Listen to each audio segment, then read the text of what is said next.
Good evening students, welcome to Megha D classes. Today we are going to discuss lesson 6 of class 10 and the topic which we are going to discuss today, that is respiration. तो respiration is not a new term. आपने अपनी junior classes में भी respiration के बारे में पढ़ा है. Normally क्या होता है, whenever we ask any person that what is respiration, then his answer is intake of oxygen and exhale of carbon dioxide. तो जनरली यही समझा जाता है कि अगर हम ऑक्सीजन को ले रहे हैं, मतलब इनहेल कर रहे हैं, और कार्बन डाइऑक्साइड को एक्सहेल कर रहे हैं, so that is respiration. But क्या ये डेफिनेशन करेक्ट है? Yes, this definition is correct but it is incomplete. अगर हम सिर्फ इतनी डेफिनेशन दे रहे हैं that intake of oxygen and exhale of carbon dioxide, तो that is not respiration, that is breathing.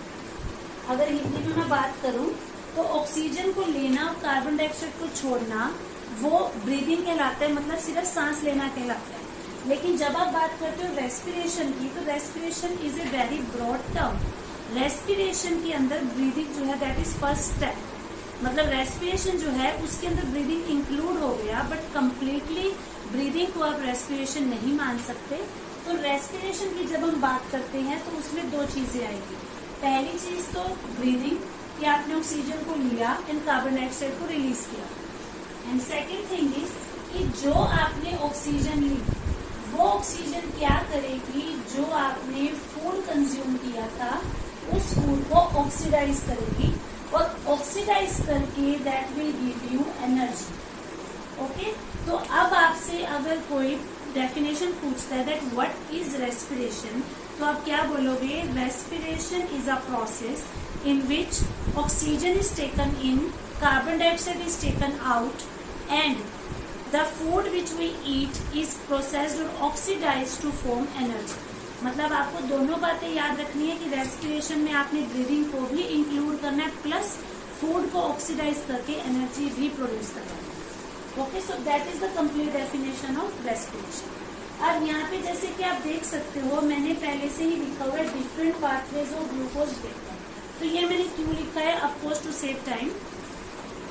10th class में बोर्ड एग्जाम में जनरली ये क्वेश्चन पूछा जाता है और ये आपकी एनसीईआरटी में भी गिवन है that what are the different pathways by which glucose can be broke down, कि आप ग्लूकोज को कौन कौन से मेथड से तोड़ सकते हो. तो यहाँ पे ग्लूकोज कहाँ से आया? अगर आपको याद हो तो जो मैंने अपनी लास्ट वीडियो शेयर की थी जब हमने न्यूट्रिशन की बात की थी, तो वहां पर मैंने आपको बताया था कि जो भी फूड हम कंज्यूम कर रहे हैं अगर उसमें कार्बोहाइड्रेट है तो ऑक्सीडाइज होकर जो भी मतलब आपने स्टार्च लिया, ग्रेन्स लिए, ऑक्सीडाइज होकर वो ग्लूकोज बना देते हैं. मतलब ग्लूकोज जो है सबसे सिंपलेस्ट फॉर्म, और वो ग्लूकोज हमारी बॉडी में एक्यूमुलेट हो जाता है. अब जो ग्लूकोज है that is a 6 carbon molecule. 6 carbon molecule हमने उसको क्यों कहा है? क्योंकि अगर आप ग्लूकोज का फॉर्मूला देखो तो दैट इज C6H12O6, यानी कि इसमें 6 कार्बन प्रेजेंट होती हैं. अब ये जो ग्लूकोज है, अब ये ग्लूकोज हमारी बॉडी के जो सेल्स हैं, सेल्स में जो साइटोप्लाज्म है उसके अंदर फैला हुआ है. अब ये ग्लूकोज फाइनली ब्रेक डाउन होकर क्या बनाएगा, दैट डिपेंड्स कि ये किस जगह पर प्रेजेंट है.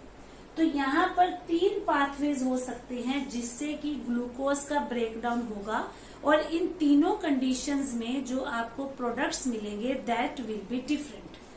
बट उन प्रोडक्ट्स को बनाने से पहले यहाँ पर ये चीज जरूरी है कि जो ग्लूकोज है वो डायरेक्टली उन प्रोडक्ट्स को नहीं बनाएगा. पहले वो एक इंटरमीडिएट स्टेज बनाएगा दैट इज पायरुवेट. मतलब साइटोप्लाज्म में आने के बाद ग्लूकोज का ब्रेकडाउन होकर एक 3 कार्बन मॉलिक्यूल बनता है जिसे हम बोलते हैं पायरुवेट, और साथ में कुछ अमाउंट ऑफ एनर्जी रिलीज होती है. फिर ये जो पायरुवेट है ये आगे कहाँ जा रहा है, कौन से सेल में जा रहा है, उसके अकॉर्डिंगली उसका फेट डिसाइड होगा कि वो क्या प्रोडक्ट्स बनाता है. तो जैसा कि आप देख सकते हो पहली सिचुएशन में हमने दिखाया है एब्सेंस ऑफ ऑक्सीजन. अब सपोज पायरुवेट एक ऐसी जगह चला जाता है जहाँ पे ऑक्सीजन बिल्कुल ही नील है, एब्सेंट है, मतलब बिल्कुल भी ऑक्सीजन प्रेजेंट नहीं है, और वो सिचुएशन होती है यीस्ट में जो कि फंजाई होती है. तो यीस्ट में जाने के बाद उसको बिल्कुल ऑक्सीजन नहीं मिलती. तो जब उसको बिल्कुल ऑक्सीजन नहीं मिलेगी तो वो पायरुवेट बनाएगा ethanol, plus CO2 plus energy. Ethanol का जो फॉर्मूला होता है दैट इज C2H5OH। बट अगर आपको फॉर्मूला नहीं भी याद आता then you can also write its name, तो वहां भी इक्वल ही माना जाएगा। तो इथानॉल एक्चुअली में क्या होता है, अल्कोहल, जो हम लोग शराब बोलते हैं, दैट इज इथानॉल। तो यीस्ट में जो ये प्रोसेस होता है, आपने सुना भी होगा कि जितने भी फ्रूट्स होते हैं, ग्रेप्स होते हैं, उनको एक फर्मेंटेड टैंक में डाल दिया जाता है जहाँ पे बिल्कुल ऑक्सीजन नहीं होती, और वहां पर उसकी फर्मेंटेशन होती है और उससे इथेनॉल बनाते हैं। तो that is the same process. दूसरी चीज है, अगर मान लो ये पायरुवेट हमारे मसल सेल्स में चला जाता है। अब जो हमारी मसल्स होती हैं, आपने नोटिस किया होगा, अगर आप अपनी नॉर्मल रूटीन से ज्यादा हैवी वर्क कर लो, सपोज आपको आदत नहीं है लेकिन आप एकदम से बहुत ज्यादा दौड़ लगा लेते हो या बहुत ज्यादा हैवी वेट उठा लेते हो, बहुत ज्यादा फिजिकल वर्क कर लेते हो, तो क्या होता है, हम बहुत ज्यादा हांफते हैं कि मतलब हमारी बॉडी को जितनी ऑक्सीजन चाहिए थी उतनी ऑक्सीजन उसको नहीं मिलती। तो जब हम हांफते हैं, जोर जोर से सांस लेते हैं, तो हम अपने एटमॉस्फेयर से मैक्सिमम अमाउंट ऑफ ऑक्सीजन लेने की कोशिश करते हैं। तो उस केस में क्या होता है कि हमारी बॉडी की जो मसल सेल्स हैं उनमें ऑक्सीजन का लैक हो जाता है। लैक मतलब कमी, ऑक्सीजन है बट उतनी कंसेंट्रेशन में नहीं है जितनी की उनको चाहिए। तो due to lack of oxygen यहाँ पर भी जो पायरुवेट है उसका पूरी तरह से ब्रेकडाउन नहीं हो पाता और वो लैक्टिक एसिड और एनर्जी बना देता है। और इस लैक्टिक एसिड की वजह से क्या होता है, हमें मसल क्रैम्प्स हो जाती है। जैसे आपने नोटिस किया होगा, अगर आप बहुत दिनों बाद फिजिकल वर्क करते हो, सडनली आप जॉगिंग करने चले जाओ, तो आपको नेक्स्ट डे ऐसा लगता है कि आपकी जो थाइज है वो उठ नहीं रही, उनके अंदर कुछ ऐसा हैवी लोड रखा गया है जो उनको हिलाने में प्रॉब्लम क्रिएट कर रहा है, आपको दर्द होता है, क्रैम्प्स होती है।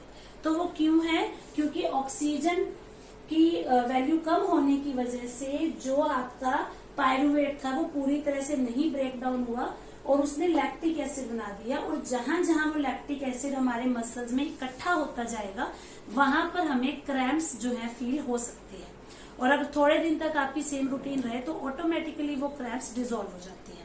अब तीसरी सिचुएशन वो आती है जहां पे ऑक्सीजन जो है भरपूर मात्रा में अवेलेबल है, मतलब जितनी ऑक्सीजन हमारी सेल्स को चाहिए अगर उसको उतनी ऑक्सीजन मिल जाती है, और ये चीज होती है माइटोकॉन्ड्रिया में, जो कि हमारे सेल का पावर हाउस भी होता है। तो वहां पर सेल्स के पास उतनी ऑक्सीजन अवेलेबल है जितनी उनको चाहिए। तो जैसे ही उनको कंप्लीट अमाउंट ऑफ ऑक्सीजन मिल जाएगा तो जो ये आपका ग्लूकोज और पायरुवेट है ये पूरी तरह से टूट जाएंगे, इनका कंप्लीट ब्रेकडाउन हो जाएगा और कंप्लीट ब्रेकडाउन होकर ये CO2, वाटर एंड एनर्जी बनाते हैं। ठीक है, तो ये 3 डिफरेंट पाथवेज हैं जिसमें आपके ग्लूकोज से पहले पायरुवेट बना और पायरुवेट से हर बार अलग प्रोडक्ट मिले।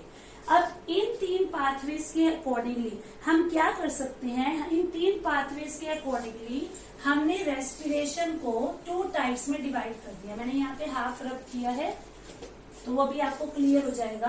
तो यहाँ पे जो आपके 1 और 2 थे, इन दोनों को हम बोलते हैं एनारोबिक रेस्पिरेशन।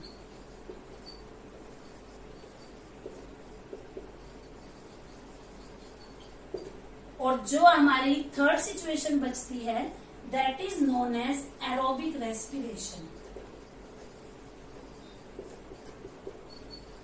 तो इट मीन्स अगर आपसे कोई ये पूछता है what are the different types of respiration या how many types of respiration are there, तो you should remember that respiration is of 2 types.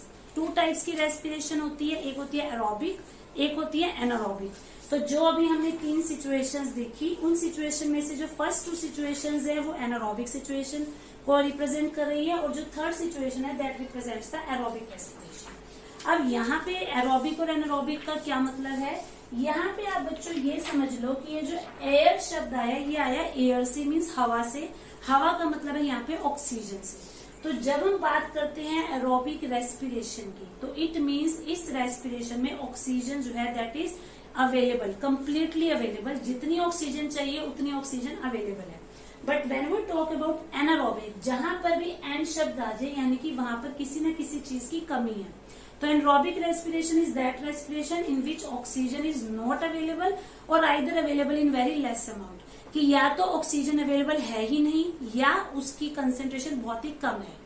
तो एरोबिक रेस्पिरेशन की जब हम बात करते हैं तो जैसा मैंने आपको बताया कि वहां पर ऑक्सीजन जो है दैट इज कंप्लीटली अवेलेबल तो जब ऑक्सीजन अवेलेबल होगी तो क्या होगा, जो भी हमारा फूड है या जो भी हमारा ग्लूकोज है उसका जो ब्रेकडाउन है वो कंप्लीट होगा। मीन्स जो आपका ग्लूकोज है that will be completely ब्रेकन down, और जब वो कंप्लीटली ब्रेक डाउन हो जाएगा तो that will produce carbon dioxide plus water plus energy.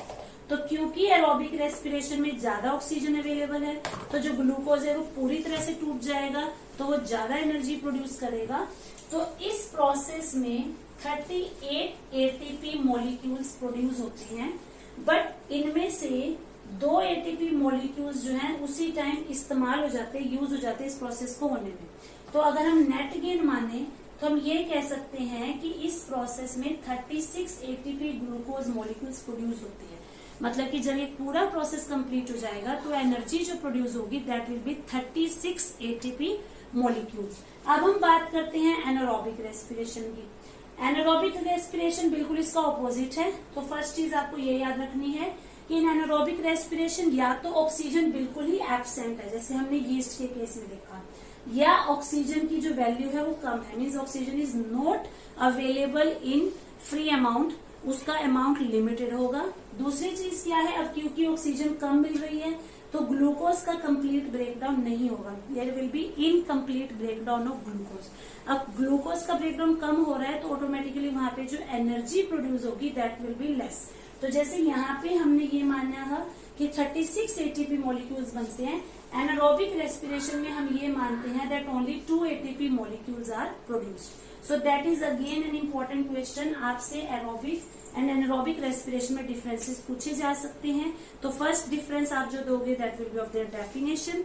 Second difference आप ये बताओगे कि ग्लूकोज का जो ब्रेकडाउन है वो कंप्लीट है या इनकम्प्लीट है। थर्ड में आप ये बताओगे कि एटीपी मॉलिक्यूल्स कितने प्रोड्यूस हुए हैं, जैसे एरोबिक में 36 और एनारोबिक में 2। और फोर्थ डिफरेंस आप लोकेशन बता सकते हो कि जो एरोबिक रेस्पिरेशन है that will take place in mitochondria and the anaerobic respiration that will take place in yeast and muscle cells. तो आज की वीडियो में हमने क्या क्या पढ़ा। आज की वीडियो में मैंने आपको रेस्पिरेशन क्या होता है, रेस्पिरेशन और ब्रीदिंग में क्या डिफरेंस है, रेस्पिरेशन कितने टाइप्स की है, उन टाइप्स में क्या डिफरेंस है, और कौन कौन से डिफरेंट पाथवेज है जिससे हम ग्लूकोज का ब्रेकडाउन कर सकते हैं, ये सारी चीजें पढ़ी। And this all are important questions, और जनरली ये क्वेश्चंस जो है आपके 4 या 6 मार्क्स में आ जाते हैं।